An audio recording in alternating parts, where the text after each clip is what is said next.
do men in general want marriage? Yeah, men do want marriage. Men are drawn towards someone, a lady that is youthful and more fertile. And we need to stop condemning men because there's a better survival rate of having a child. Have you heard of hypergamy? Men have to do whatever they can to elevate their status. A lot of men haven't done the maths of what it actually takes to look after oneself and look after your family. Like, it is going to be survival of the fittest. The women's fault for being picky and not looking at the shorter guys or the guys who maybe do not earn 100k. Are they to be blamed? Misconception of what masculine and feminine is. It's not man or woman, it's energy. Are there any practical examples? So if you're a masculine woman, we need to stop treading on each other's toes. Provocative gym wear, the society where women's crazy. Beauty industry, it doesn't help prolong a woman's feeling of being youthful, but really then she just missed out a peak time for her to really meet someone. What do we do about enhancing our online profile? Like, how about get off it? We have the opportunity to meet someone as soon as we leave our house. Do you think it's a volume game? I believe you can have chemistry with anyone. Like anyone. Anyone. But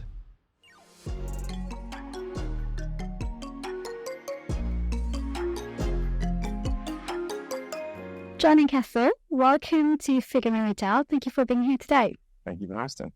So I'm super curious to speak to you. Just for context, the last time we had a podcast on relationships, dating, we had a female matchmaker who was on from Cupid in the city.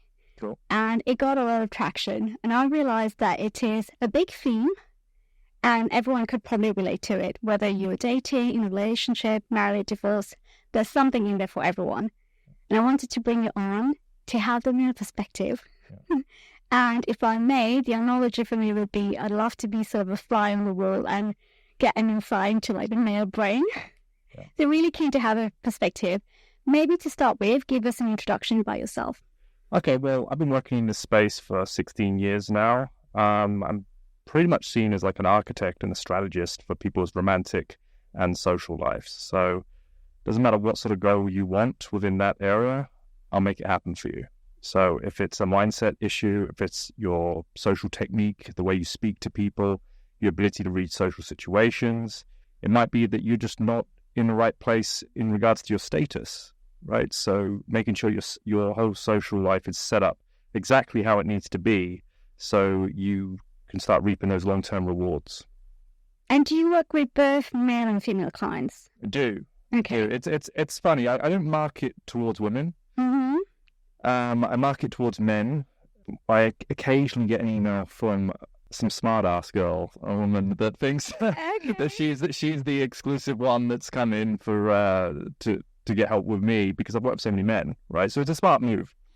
And yes, I do work with women. I just work with one today, actually. Okay, can we delve into your stats? I asked the same question to the female matchmaker we had on. Can we delve into your stats? What's the age group of the people you work with, and more precisely men? What's the age dynamics like? It's different from men and women where it becomes more of a concern.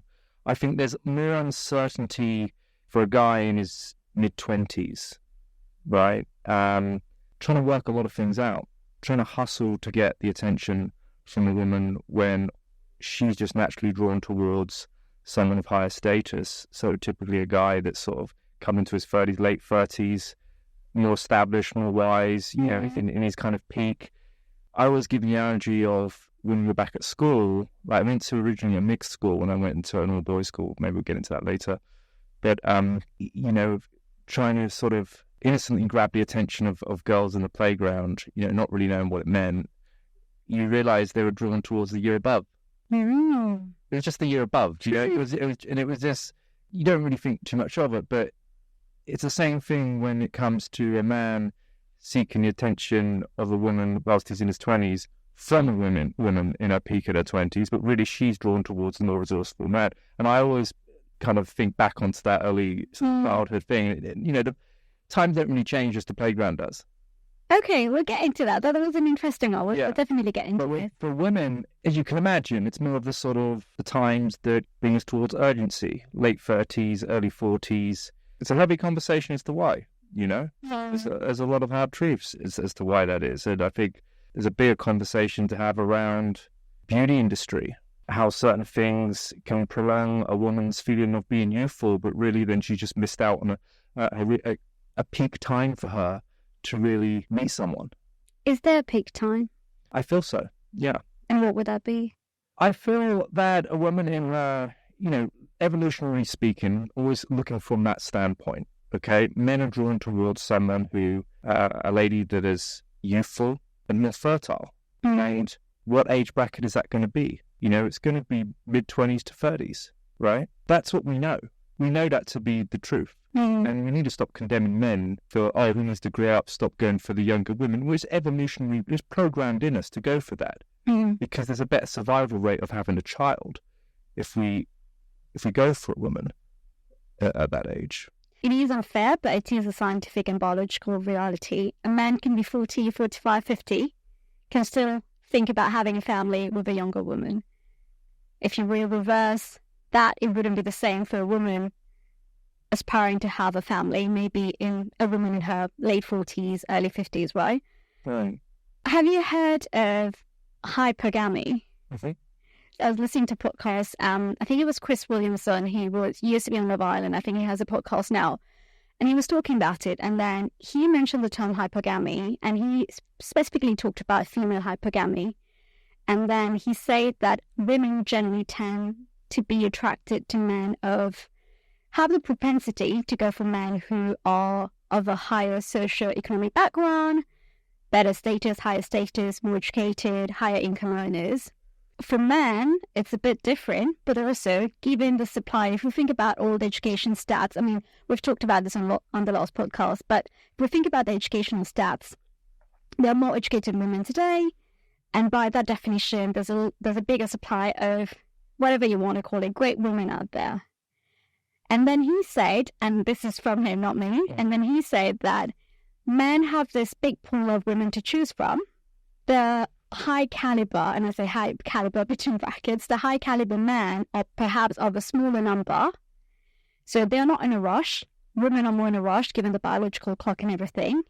Well, he said men can afford, not everyone, let's be clear, but some men can afford to use and discard women.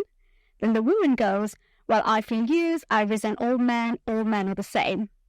And then the men at the lower socioeconomic ladder, at the bottom of the socioeconomic ladder go, well, we haven't used you, we haven't disregarded you, but we haven't even had the chance to be seen by you because we either are shorter or we are from a lower income and all of that. So he basically was trying to summarize this as one of the problems of dating today. Does that echo with you? But it's always been like that. It's always been like that. Yeah. It does. Yeah, I mean, it's men have to do whatever they can to elevate their status. And there's many ways to elevate your status. It's important for men to attain whatever skills they need to attain to progress through the hierarchy of their career. They need to work on being as resourceful as possible. Makes me laugh sometimes when we get clients that maybe they have price objections of coaching fees. Aww. And, you have to put things in perspective. Like, what are you thinking? Like, a meal is £200. A meal is £200. A pair of shoes is £400 for your girl. Like, how much is the price of vacation? Like, you've got to work on being more resourceful. A lot of men haven't done the maths of what it actually takes to look after oneself, look after another, and look after your family. So, I don't know, it's just stop soaking about it, get on with it. Get on with it. Like, it is going to be survival of the fittest. That is the world we live in. And what about the women, though? Would you say we are being picky? And I say we as a general term. And it's perhaps the women's fault for being picky and not looking at the shorter guys or the guys who maybe do not earn 100K. Are they to be blamed? No, the guy should be earning more than that. I mean, obviously, it's subjective to your society, right? Like, ultimately, what does a woman want? She wants to feel safe. She wants to feel secure. So you have to have a good level of resource coming in to protect your union, your family, live up to the lifestyle that you want. What we've seen in society is a huge push on empowering women, which I think is great. A sense of but. Not using the word but. I'm using the word what you need to be conscious of. As if whilst you're empowered, what have you taken on to be empowered? Well, possibly masculine traits who succeed in the work environment. If you go home and you keep those masculine traits, then the polarity is going to be off between you and your partner. I think there's some misconception of what masculine and feminine is. It's not man and woman, it's energy. So we both have it, men and women. You have masculine energy, you have feminine energy. So if you go home and you're taking that energy into your relationship, then the polarity is going to be off. So we need to work, women, I feel that in this day and age, need to work on how they can get back in touch with their femininity, because there's been such a progressive movement of empowerment. So they've not taken that away. It's not the conversation here. It's what do we need to be mindful of what's happened. And that's why I'm really celebrating the people that are, we've seen a big influx of femininity coaches and their woo-woo workshops and all this kind of stuff. It's great to take the piss out of that. I'm the first one to do it, but I've got a lot of friends in that space. I went to one on the weekend. What did you think of it? It was great. It was great. Of course, I went there with my ignorance, and, I'm ready to take the piss straight away, but I bide my tongue. But it's all valuable. It's all valuable. Like it's a reminder of things that we need to let go of. We need to let go of our bitterness. We need to forgive quickly. We need to remind ourselves what is masculine energy and what is feminine energy. And if you're carrying around a lot of feminine energy, then a woman's not going to be attracted towards that. So you've got to get back in touch with what are masculine traits and how do we from that. Do you have any subtle examples because I know we talk a lot about feminine and masculine energy. I think sometimes it sounds a bit generic for people thinking about the dating relationship more seriously. Are there any practical examples of how do you identify I have a bit too much of my masculine energy, or I need to bring down my feminine energy for a man in this case?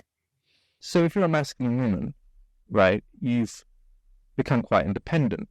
You've learned to take care of things for yourself.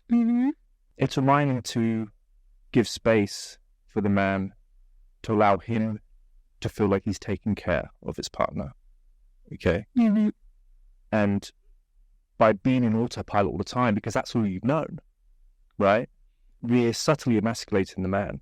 And he's then feeling a bit inadequate and frustrated because there's areas that he wants to show that he cares for you, but you're so quick to already cover those tracks. So that would be one.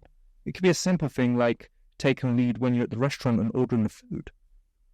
This is maybe, again, you're just so used to going out with your friends and doing that, and you don't realize that, this is a space right here where he can step into the masculine and be the man and lead in this dynamic here.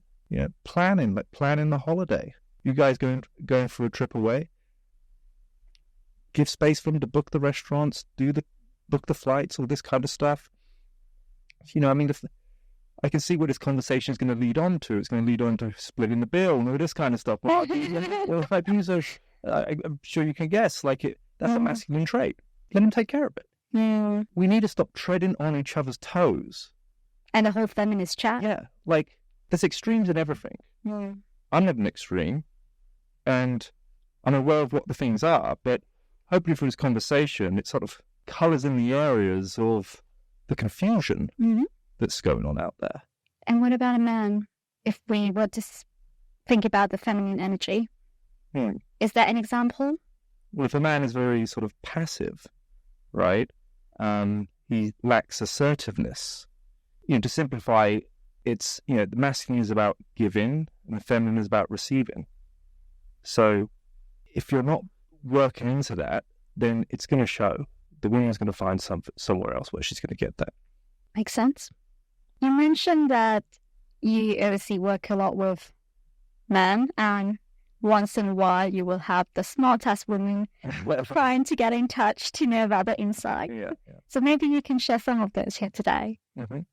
Men in general, And maybe going back to one of the statistics that Chris Williamson actually mentioned, and I don't know if that's true or not, I haven't verified it, but I do want to hear it from you maybe. He said that, and it could be a dated stat, I'd caveat that, but he said that 50% of men do not want interactions with women as of today. Interaction as in do not even want to date, do not forget about a relationship, but do not even want to date. Does that sound surprising to you? I don't know about the validity of that statistic. But more the observation, does that surprise you? Why do we think there are people with those reservations out there? Because of everything we're on the back end of. The Me Too campaign, which was a great awareness campaign. There were things that needed to be discussed. Off the back of that, it's left a lot of men fearful of a consequence that might be attached to speaking to someone they might like in public. And it's been very discouraging for men. When we see in the headlines that women in the gym are claiming that a guy is looking at them with these yoga pants on that are fantastically shaped around her backside, those provocative gym wear, the society we live is crazy.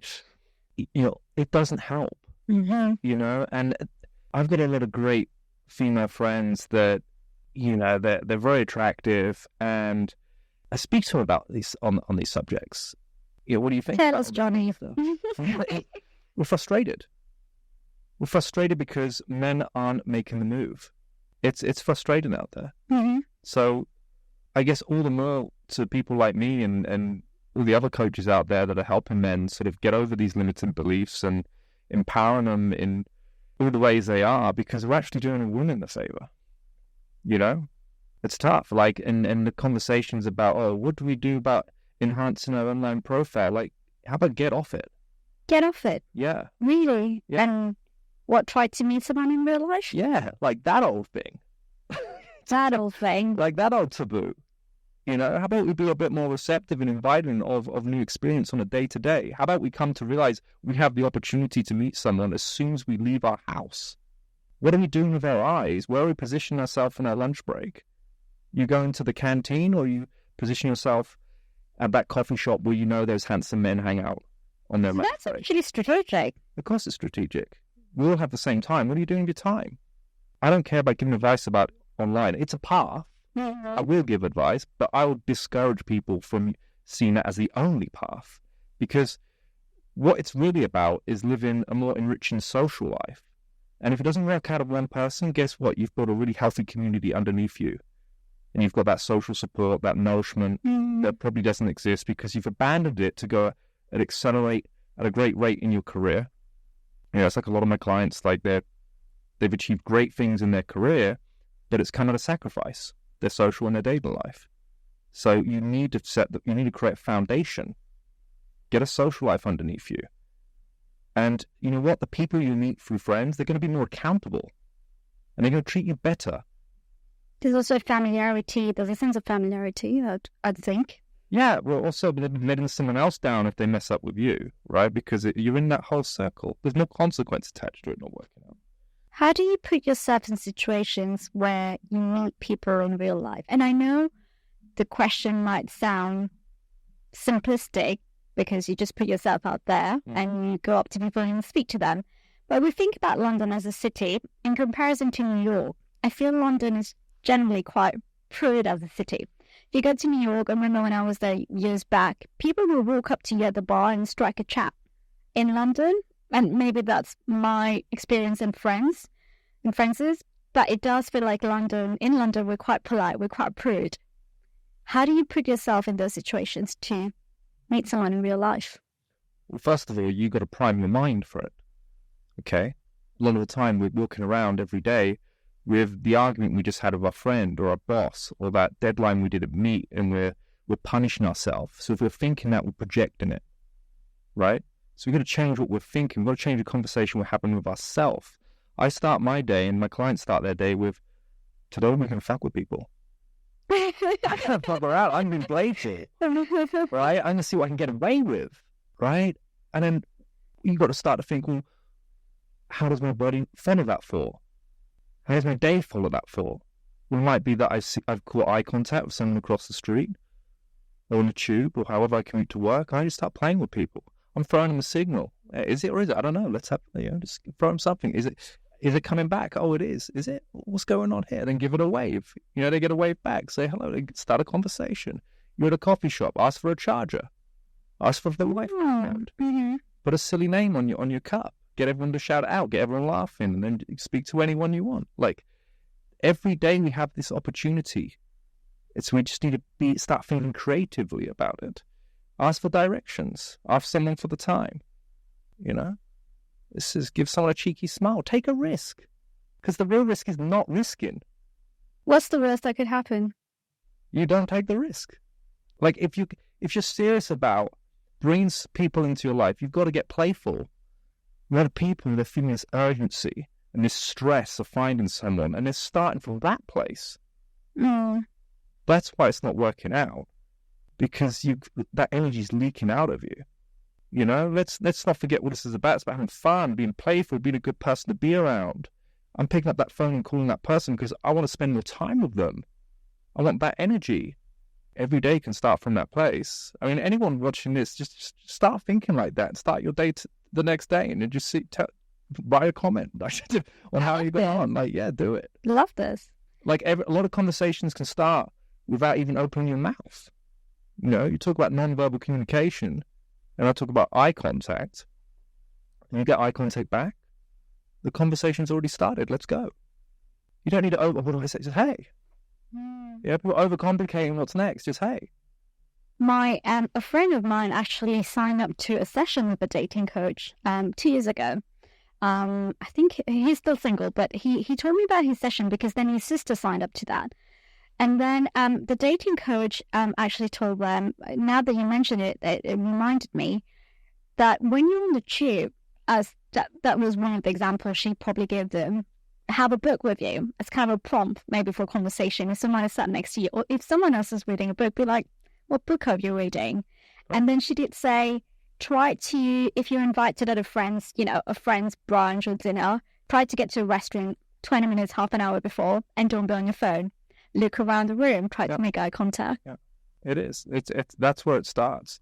Another one, a friend used to share this one of the client today, and we were looking at the struggle. Like, not a lot of men will approach a group of women, which is wrong, by the way. I think like any guy watching this just needs to understand that it's very rare you have a girl that's out on her own. Like, you need to learn how to approach a group of women. Like, women go out, they have dinners, that they'll go out together. Like, it needs to be learned.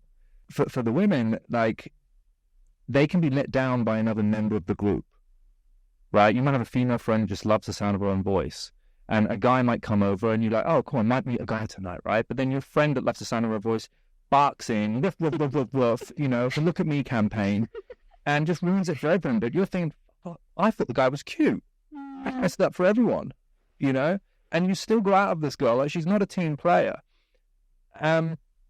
So in those situations, it's like, well, how do you resolve it? Well, the bigger picture is, you pick a better team, but you might want to splinter away from the table at some point to go to the bathroom, or you left your phone in there, or you left something in there. So you go back in there and you make yourself available so the guy that's been giving you the eye contact all night can take a clean shot. It's like leaving the hanky on the floor, that kind of thing, we just need to give each other a starting point, but some people are getting in the way of it. Can tell you've been thinking about this and sharing those examples with people, and love it for people listening to us. Yeah. We're on a game of getting people healthier dating lives, Do you think it's a volume game? At the beginning, you need to build up your confidence. And, what are we talking about volume game? We're talking about sleeping with many people as possible? We're talking about interacting, dating? What are we talking about here? Because from my experience, I wasn't good at this. This was something that I had to get good at. And how I got good was volume, because what came with the volume is a data sample. And I could start to see, oh, well, communicating like this doesn't work. Like, you can't pierce through. You can't make impact. if you've gone out and you've interacted with, so 100 people, 1,000 people, 10,000 people, 100,000 people, can you imagine how many interactions you've had?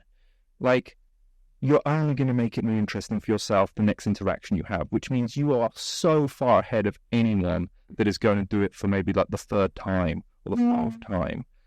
And with that becomes a really unique, fun experience for the person that you're talking to.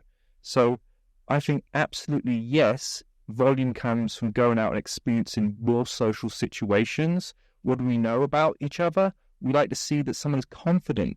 So where does confidence comes from? It comes from repetition. So yes, you need volume to get good and confident in the social place. Let's get deep here. In finding a connection, is that still a volume game? I think it's an understanding of how to, it's a map on how you get there. I believe you can have chemistry with anyone, like anyone, if you know how to get there, right? We all have things we can relate to. There's the superficial things that one can relate to, but underneath all that is the feelings that you obtain whilst maybe doing those superficial things, right? We all have feelings that are all relatable. So with the right sort of strategy and conversation, you can get to there and you can have a real meaningful interaction with someone that you probably haven't had with many people. So you want to see that person again and again and again because it becomes very special. Well, I can teach that, but what you can't teach is compatibility. And that's completely subjective as to where someone is in the chapters of their life. It might be that you've engaged and decided you want to have an overseas relationship, perhaps. That's something that, you may have experienced. My experience doesn't really work. Like a long distance relationship? Yeah, it doesn't really work. I mean, it gets to a point where there's a fork in the road. Are we going this way or that way? It's very poetic and romantic, the idea of it, but actually, what's the practicality of it? It's very feel-good. The feelings are amplified every time we see each other. But are we going this way or that way? That conversation needs to happen. If we're both not on the same page, when there's compatibility issue. It's definitely not a chemistry issue. Chemistry is like all over the show. It's a compatibility issue. It's selfish for me to ask you to go this way because you're doing that in your world here, and I don't see a thing for me in that direction. So it's compatibility. It might be a family planning situation. You don't want, your values aren't aligned there. It's a compatibility issue.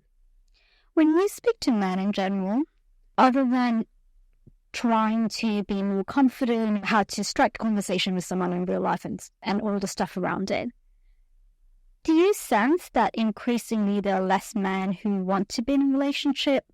For instance, and maybe that brings us to the next part of this conversation, do men in general want marriage? Yeah, men do want marriage. Look, there's a huge misconception over the years when you're a men's coach, you're working predominantly with men. The easy thing to slander someone's name is, oh, you're just teaching guys to get laid, right? It's part of it. It's part of any sort of meaningful human sort of connection at that level.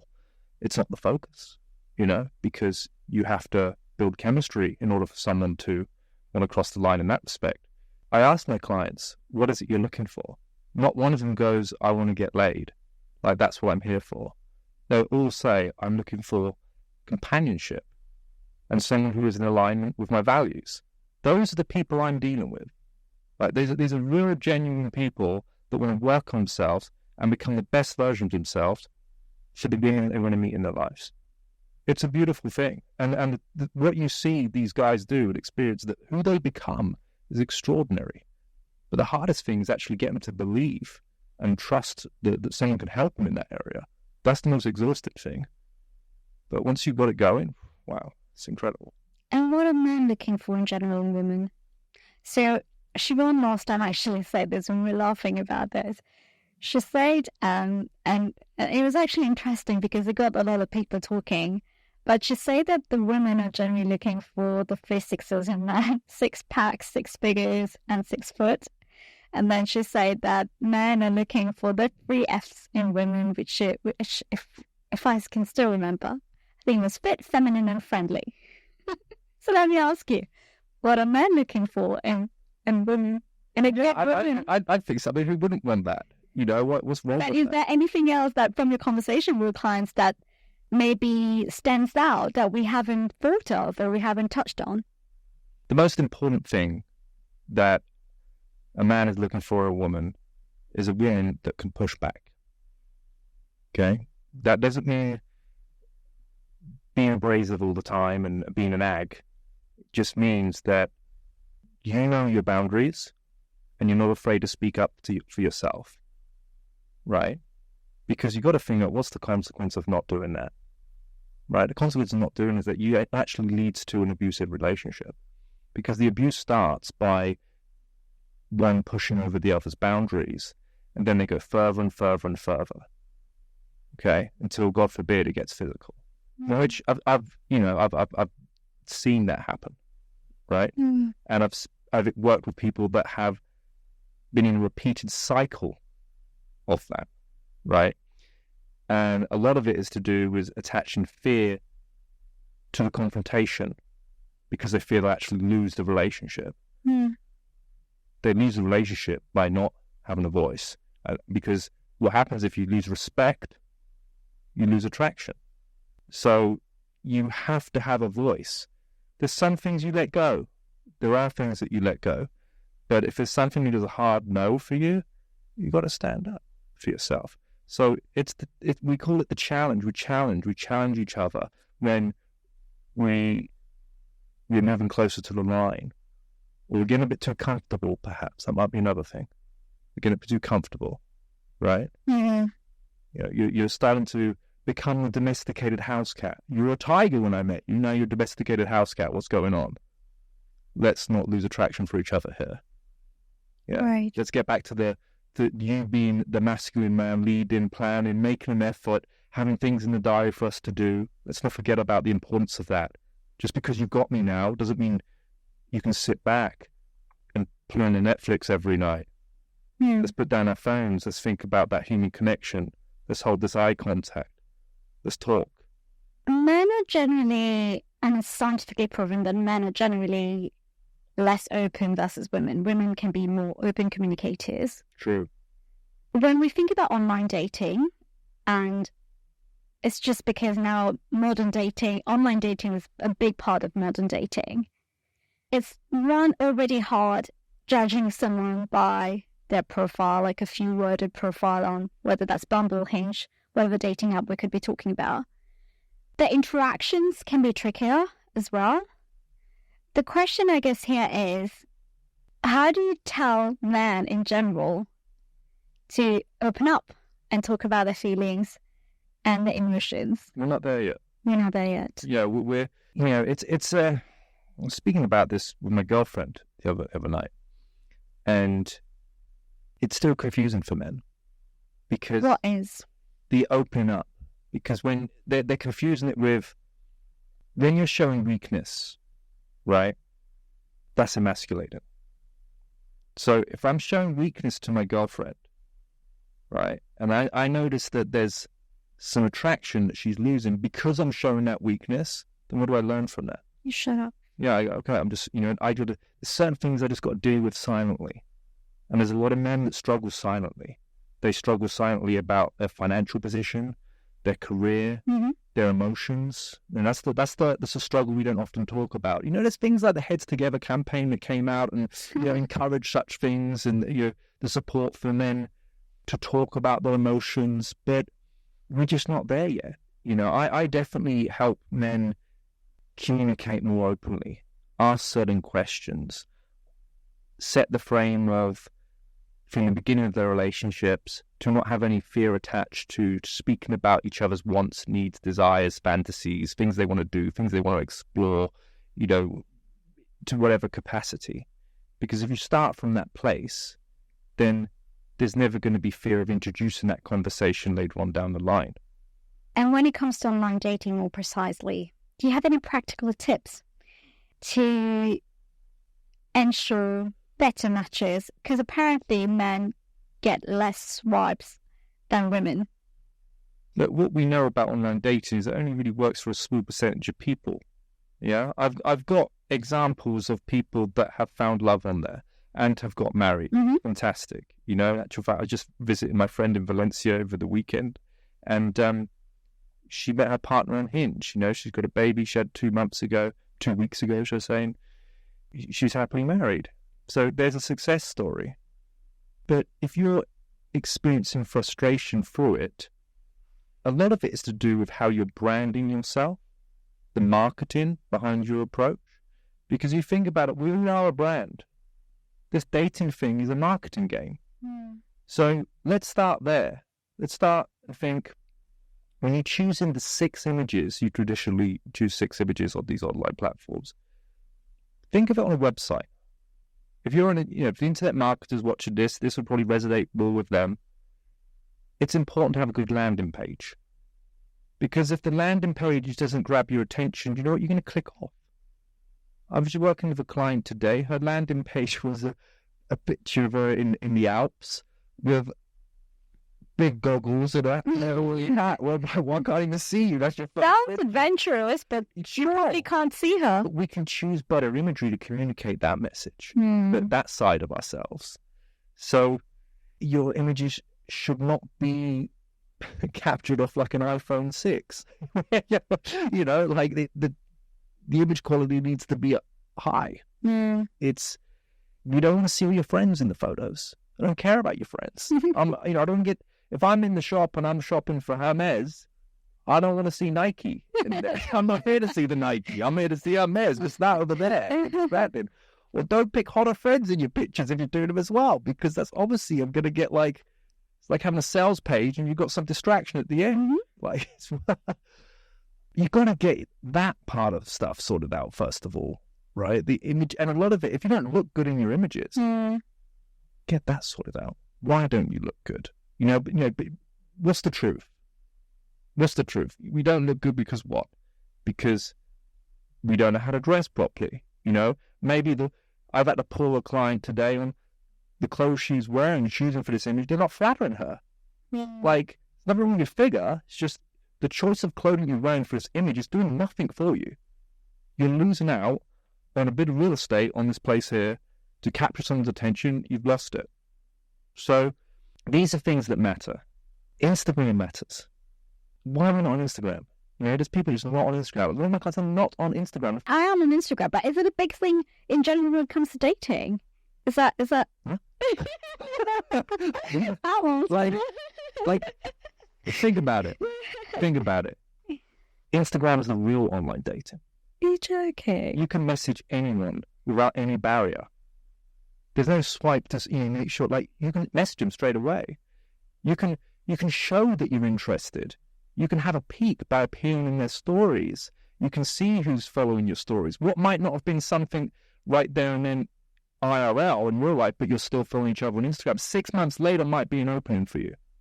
It's a crazy. I can't think on one account in the last decade where Instagram hasn't played a part in my romantic life. I can almost take the words out of their mouth when I ask my clients, "Are you on Instagram?" No, of course they're not. We have part of it is because of that. Where's everyone's attention? It's there, right? And there's more hooks to play with. There's more hooks. There's more parts of ourselves we can reveal. We don't down to the 6 pictures. We can get a huge snapshot of where someone is and how they measure up. If our values and alignment in certain areas. Guys, just forget the online apps, man. I'm telling you, forget them. Just focus on Instagram. Take your account off private and just start marketing yourself. It's marketing. How are you marketing to with a private account? How is you have the ability to appear on the social graph like never before. You're either not on there or it's private. So how is someone going to learn about you? There's so much strategy that you can use with Facebook or Instagram to make you appear on other social graph. You can target the exact person you want. I'm telling you, I've done it in my personal life and I've helped clients do the same thing. Johnny, this is going to make the clip. This is going to be the clip of the podcast. I think I'm laughing because, it's a different conversation about the creepy DMs that you receive, but you did hit a big point, and I think. Yeah, we never. I don't know. I'm probably old school, but I never thought of it that way. And yeah, of course, it's there's so much fun stuff you can do with it. It's funny. It's fun. If you look at your stories, for example, Well, if you know about email marketing and you're using an email marketing platform to your database, you can see who's opened up your emails. When Instagram introduced stories, they basically put that idea on there so we can see who I'm getting traction with slowly. It's ridiculous. Whether with your business, right, and you've got a message to speak about, you're talking about your product, or you're slowly seducing your audience, you can see who your watchers are. Or you're just posting some images of you doing fun stuff, like with the girls or in your trip. You can see that dude checking it. Can this also be a call for people to say more than beyond, hey? And I tell you what, well, I thought it was just guys who would go up to women being like, hey, because I've heard of girlfriends who would say, well, guys these days, they just message everyone word like, hey, like, what am I meant to do with this? But then one friend actually told me, like, the number of girls he would get messages from, like, basically match with it and saying, hey, even to him, no matter how much of a catch there would be, he would just go, oh, another hey, what am I meant to do with this? Sorry, so he has a lot of status online and he was using hey. He would be receiving the haze. From the girls? From girls. Which brings me to even women and girls actually go, hey, and nothing more to men. Expecting that men should be the one pursuing the chat. I think a lot of it comes from, like, anxiousness too. You know, like revealing, like, investing too much too early. Oh, what if I say like, he's got a really cute dog and like I doesn't message back? Well, at least I've only just said hey. You know, like, well, what do you expect? Like, if you invest a little bit more, then you get something back. So take the effort. I mean, this should just be common sense, really. Like, look at the images, see what's relatable, see what you're curious about, and approach it from that place. Like, be curious about what's going on in that image. Like, why do you think why has he put that image there? There's a talking point. Why have you put certain images on your profile? Because there's a talking point. Yeah. So go for it. Guys, don't be blatantly just commenting on the hot one in your bikini.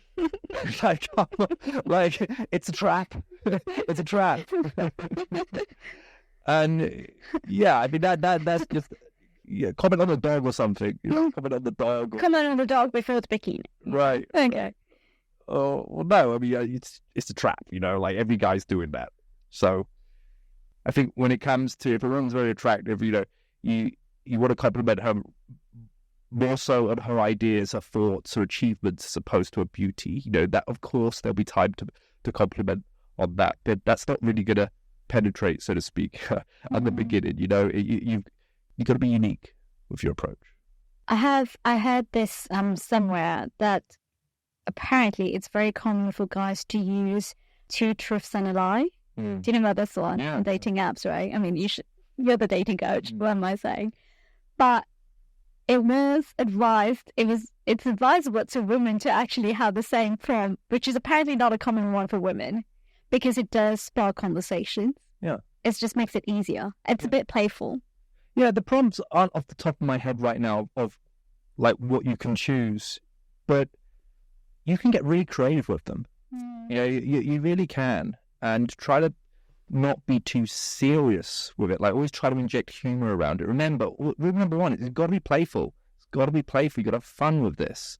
You know, yes, there might be some urgency. You feel there's more urgency towards it, but people can feel urgency. So start with playfulness, always from your approach. The reality is that online dating was brought about to facilitate dating. And yet we are in the situation where there are more single people, and we can go on for ages about independent women, men having insecurities, what else not. If you've been consciously dating and you're still struggling... Well, how conscious are we talking here? You know, I mean, what, just because... A date a week? Is that sort of strategic? I don't know. Where are they coming from? Yeah. What I'm asking. Because I can waste a whole day on the phone with prospects that I could potentially work with. They just might not be financially qualified. So where are the needs coming from? Where are they coming from? Is it a waste of time to begin with? Like, this is what I'm saying. Like, when I'm talking about strategy, I'm talking about where you position yourself. You know, I had a funny conversation with my client earlier. I was like, you know, I hate the pub culture. I hate going out, drinking, talking crap, with a bunch of guys that are escaping whatever they're escaping, like stuff that. But then later on in life, I changed my opinion on that. I was like, actually, the pub in the right neighborhood is a different experience, you know? So what places are you going to week in, week out, speaking to the same people week in, week out, expecting a different outcome? That needs to be looked at.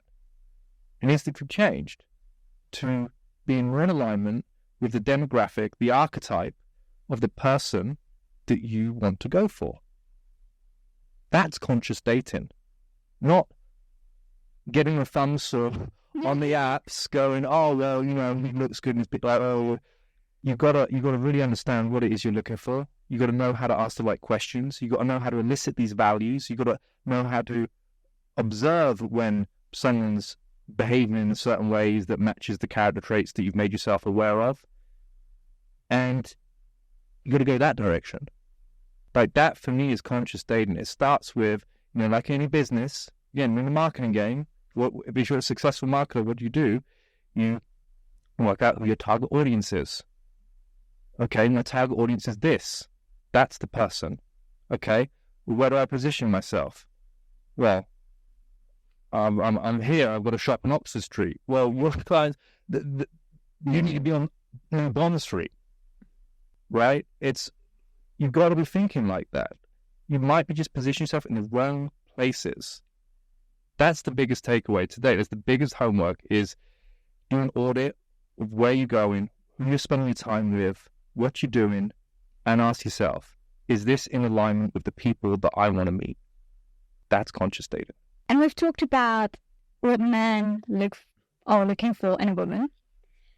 For my female audience listening to this, and I think if I look at the age breakdown of people, of the female audience, it's pretty much like in the late 20s, early 30s and onwards. Mm-hmm. If you are looking for the right man, as in marriage or not, which is a different conversation altogether, the family man, the one who will be the father to your children, thinking about dating, and we were talking about conscious dating, thinking about dating with that mindset, what are some of the things you should be asking a guy on the first or the second date? What are some of the strategic things that, well, maybe strategic is not the word, but you do go into the dating scene with a sort of imaginary tick box. Mm-hmm. And you will go, yes, he wants kids, he wants marriage. What are some of the questions you're matching it on date 1, date 2? Well, what are the questions that are important to you to find the answers of, right? But do you ask them right away, or would you rather go, well, he seems a bit uncertain, I don't want to scare him away, I'd rather keep those questions for date 5, date 6? Or do you think it's better to ask right up front? Well, I mean, it depends on the heaviness of it, you know. You don't necessarily know what someone's biggest trauma is until you want, you know. Unless it brings it up. Yeah, it picks things up a bit. You know, what crazy are you? You thought it was 1 of 5. What were your exes like? I think we have to acknowledge what someone is not comfortable with sharing at some point. Doesn't mean you never get the answers to those questions. Just means at that moment in time, they're not comfortable with sharing. But if they're important to you, you're going to need the answers, because that's going to be the fabric of your future, right? So we don't need to complicate this. I have an exercise with my clients. I make them write a list of the qualities that they're looking for within someone, right? Let's say it is family planning, you know. I'm looking to build a family. If should I find the right person?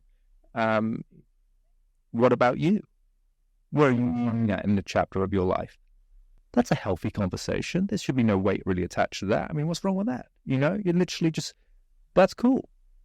It's just so to simplify, like whatever the thing is that you will elicit, that information you will elicit, it's, I like this. Are you this? And you can language that up and speak in metaphors, riddles and rhymes, however way you want. Right. But you're effectively using that method just to ask, you know? You might talk about, like for me, there's nothing I quite like to do than, to get away and explore a new city. Like, God, adventure is so important to me. Like, Susan, what about you? You've made yourself aware that's something that you like. You like the sense of adventurism and novelty within your relationship. So you're designing a question to be asked to see how he responds to it. And that's fun as well. Like, you make it more interesting for yourself, especially if you're going on thousands of dates. Which you shouldn't be, by the way, if you're doing this in precision. Like, if you're doing this in the right way, you should be thousands of dates. It's just, you can really bring those numbers down. Unfair question, maybe. What about those dates, good days, where it eventually goes on for 3-4 months? The guy doesn't know whether he wants kids or not, but he's kind of ready to explore this with you, fun dating and so on. For the girl, it's quite important for her to find out, right? Because there needs to be some sort of security thinking about the future. Do you still go on for those 4 or 5 dates in general? Have you seen it? Because there's a risk that it does fizzle out eventually in the future. I mean, all relationships end, or they complete, or however you want to say it, right? They conclude. It's true. Whether it's death or it's whatever. I think the thing to look out for is signs of commitment. There's different levels of commitment. Talk about having a commitment ladder. And an early commitment might be them introducing them to your friends. Might be them planning a trip with you. Might be introducing you to their parents, and so forth, right? As long as he's climbing, you're seeing the steps up the commitment ladder. And he said that he it's a difficult thing for a guy to say, like, I want kids with you. He didn't know you yet. Agreed. Right? So it's a lot of pressure for that question for a man to answer. He's obviously going to be conscious of, he's not wasting your time too. That will be something on his mind, So if he feels that, a decent man, if he feels like you're not that person, then I feel that he will bow out. I don't think he's going to lead you on, until it's time up for you. Because that's a coward. So any men that listen to this that aren't doing that, you're being incredibly selfish. I in my younger years, I went through a phase of dating older women. Okay. And I became conscious of when I needed to back away, because these women were getting older. And if they did express family stuff they wanted, then that'd be playing on my conscious a lot, that I'm robbing them of that opportunity. And I need to get out of that space for them to find someone that could provide that for them, that is in alignment with their values. Remember, we said from the beginning, we said chemistry and compatibility. If you're not compatible, I mean, sure, it's okay to have short-term relationships. Like they meet and fulfill a need from both parts too, but recognize it as that. If it just is that, rather than keeping it going. It's tough. It's tough to break it away. It's a horrible thing to break up. But it's a horrible thing to know that you've robbed someone of something, knowing that you're going to break up later on down the line anyway, because they're not fit the purpose for what you've got in mind. Last one, Jeremy. We talked about women being in their peak years. There seems to be one. Generally, is there an age where you would say men on average, this is where they've reached the peak of maturity? Peak of maturity? Well, that's interesting, because I've met many immature men. I was putting my Johnny's cap here, and I'm like, I'm sure he would go, well, they're immature men at different ages, but is there one in general? Is it like late 30? Is it late 40? Is there an age where you feel like... Well, I think maturity comes with experience. I don't necessarily think it's to do with age. I mean, generally speaking, we'd like to think a man is more mature when he's come into his 30s. He's made the mistake. That's what I hear. Yes, he's made the mistakes as a young man, might have the time to do and possibly learn from them. and he's a bit more still in his thinking and his movements and his choices, his decisions. But in terms of, I mean, there's a lot of information out there that backs this up. It's just, from an evolutionary standpoint, men are always going to be attracted towards that lower bracket, and women it's going to be higher, because the guy is seen as more stable, he's safe, he's secure, he's more resourceful. Let's stop punishing each other for that decision. Like, it's just evolutionary makes sense. That's in us. That's why we're drawn to those decisions.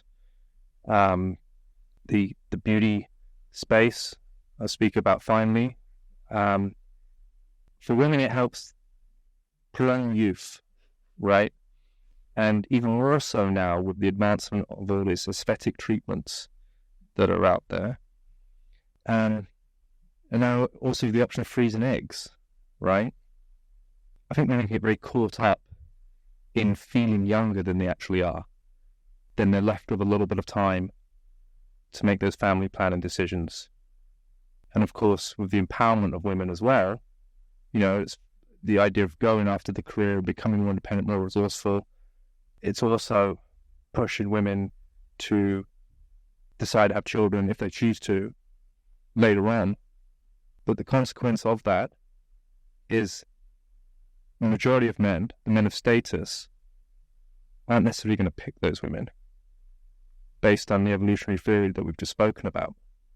It's an interesting place where we're at in society, and there's certain consciousness that needs to be around what's happened and the consequence of these things. On this insightful note, Johnny, thank you very much for coming on today.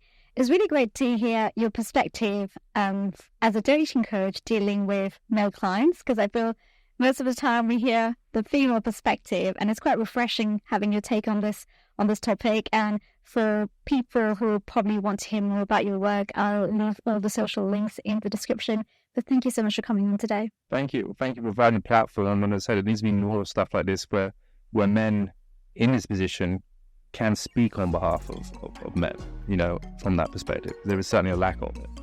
We'll bear that in mind. Thank you, Johnny. Thank you.